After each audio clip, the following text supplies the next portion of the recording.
নমস্কার বন্ধুরা, শান্তি রান্নাঘরে সবাইকে স্বাগত।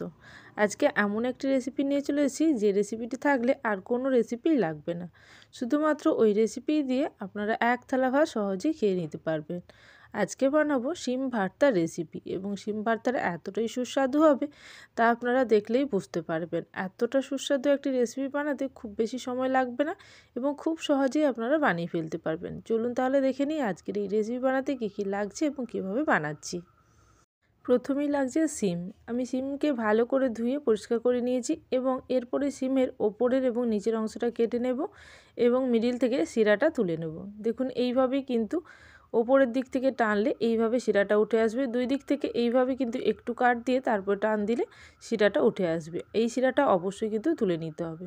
সিমের আর বিশেষ কিছু কাটার নেই, এইভাবে কিন্তু কেটে নিলেই হবে। এইভাবে আমি সমস্ত সিম কেটে নিয়ে সাইডে রেখে দেবো। এরপরে বাকি উপকরণগুলো জোগাড় করে নেব। এটি রান্নার জন্য বিশেষ উপকরণের প্রয়োজন হয় না, বাড়িতে থাকা এইসব উপকরণ দিয়েই বানানো যায়। প্রথমে এখানে পেঁয়াজ নিয়েছি, সঙ্গে রসুন নিয়েছি, সঙ্গে কাঁচা লঙ্কা, আর লাগবে কিছুটা ধনেপাতা। তবে ধনেপাতাটা আমি পরেই নেব। এখন আমি পেঁয়াজ, রসুন এবং কাঁচা লঙ্কাটাকে কুচি করে নেব। এখানে রসুন আমার একটু বেশি পরিমাণেই লাগছে। এখানে আমি 5 থেকে 6 কোয়া রসুন ছাড়িয়ে নেব।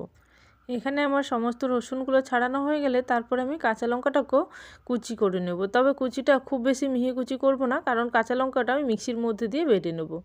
এখন আমি পেঁয়াজটাকে ছাড়িয়ে নিচ্ছি। পেঁয়াজটা ছাড়িয়ে নিয়ে পেঁয়াজটাকেও কুচি করে নিচ্ছি। যেইভাবে রান্নাতে দেওয়ার জন্য পেঁয়াজ কুচি করি সেইভাবেই কিন্তু করে নিতে হবে।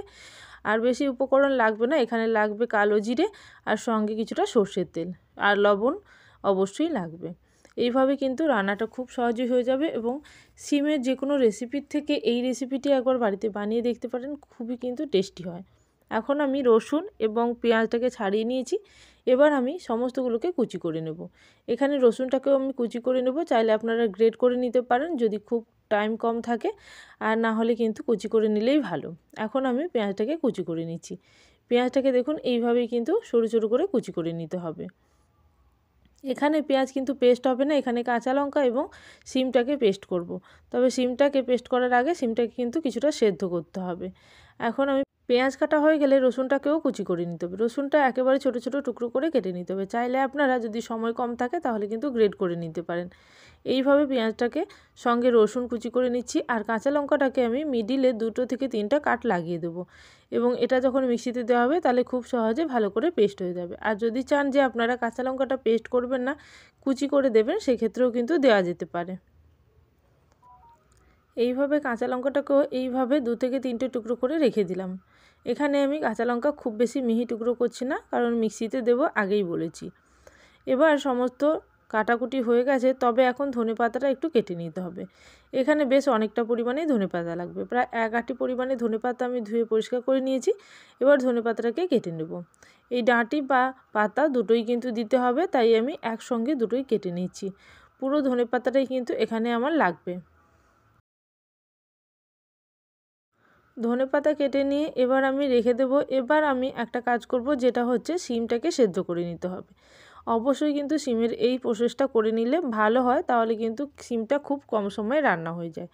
এখন আমি একটি কড়াইয়ের মধ্যে জল বসিয়ে দিয়েছিলাম, ওই জলটার মধ্যে দিয়ে দিচ্ছি ধোয়া শিমগুলো। শিমগুলো অবশ্যই আগে থেকে ভালো করে ধুয়ে পরিষ্কার করে নিতে হবে। তারপরে শিমগুলো আমি সমস্তটাই দিয়ে দিলাম। এবার 2 থেকে 3 মিনিটের জন্য শিমটাকে একটু ফুটিয়ে নিতে হবে গরম জলের মধ্যে। তবে খুব বেশি এখানে সেদ্ধ করার প্রয়োজন নেই। এখানে শিমটা সেদ্ধ করতে প্রায় 2 থেকে 3 মিনিট সময় লাগবে। সেই সময়ের মধ্যে চাইলে আপনারা অন্য কোনো রান্না বা রেসিপি করে নিতে পারেন। এখন আমার শিমগুলো প্রায় সেদ্ধ হয়ে গেছে। এবার আমি শিমগুলোকে একটা প্লেটের মধ্যে তুলে নিচ্ছি। শিমগুলো তুলে নিয়ে তারপরে কিন্তু শিমগুলোকে কিছুক্ষণের জন্য ঠান্ডা করে নিতে হবে। শিমগুলো কিছুটা ঠান্ডা করে নেওয়ার পরে একটি মিক্সিং জার নিয়ে নেব। তার মধ্যে প্রথমে শিমগুলো দিয়ে দেবো। অবশ্যই কিন্তু জল ঝরিয়ে শিমগুলোকে দিতে হবে, জল সমেত কিন্তু একেবারেই দেওয়া যাবে না। শিমগুলো দেওয়ার পরে তার মধ্যে দিয়ে দেবো কাঁচা লঙ্কা। যে কাঁচা লঙ্কাগুলো আগে থেকেই আমি কুচি করে রেখেছিলাম, সেইগুলো দিয়ে তারপরে পেস্ট করে নেব।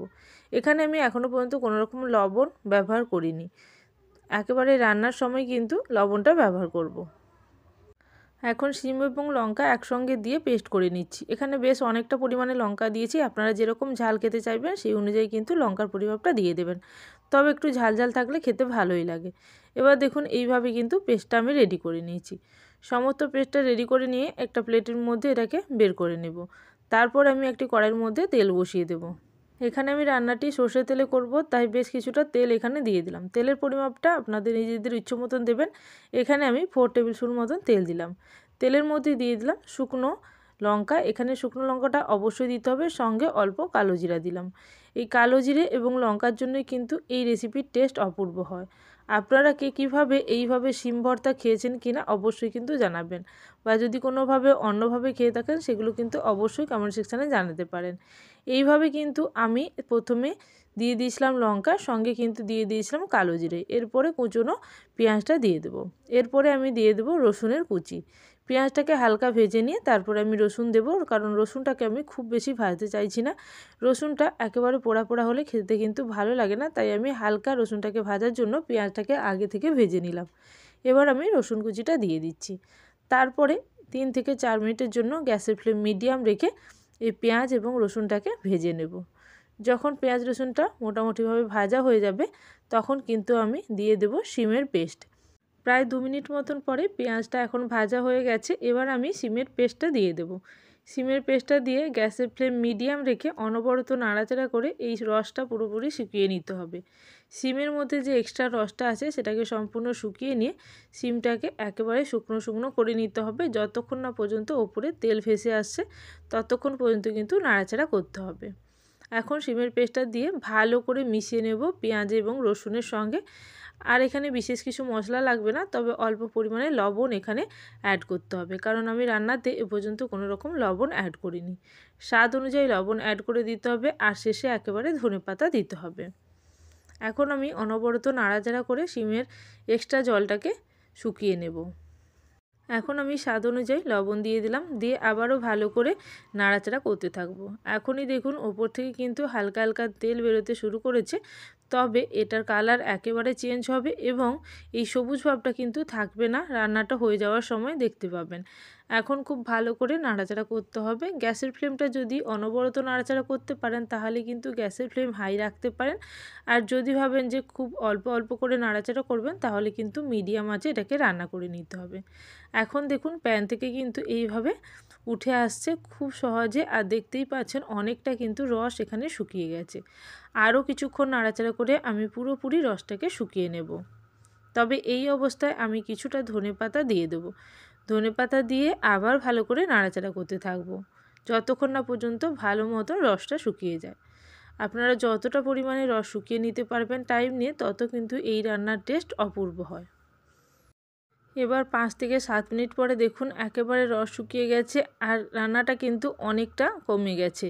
এইভাবে কিন্তু রান্নাটা রেডি করে নিতে হবে। চাইলে আপনারা অল্প হলুদ দিতে পারেন, তবে আমি এই সবুজ ভাবটাকে কিছুটা রাখতে চাইছি, তাই আমি এখানে হলুদ দিলাম না। রান্নাটা সম্পূর্ণ রেডি হওয়ার পরে আমি একটি প্লেটের মধ্যে নিয়ে নিয়েছি। ওপর থেকে অল্প সর্ষে তেল দেওয়া যেতে পারে চাইলে।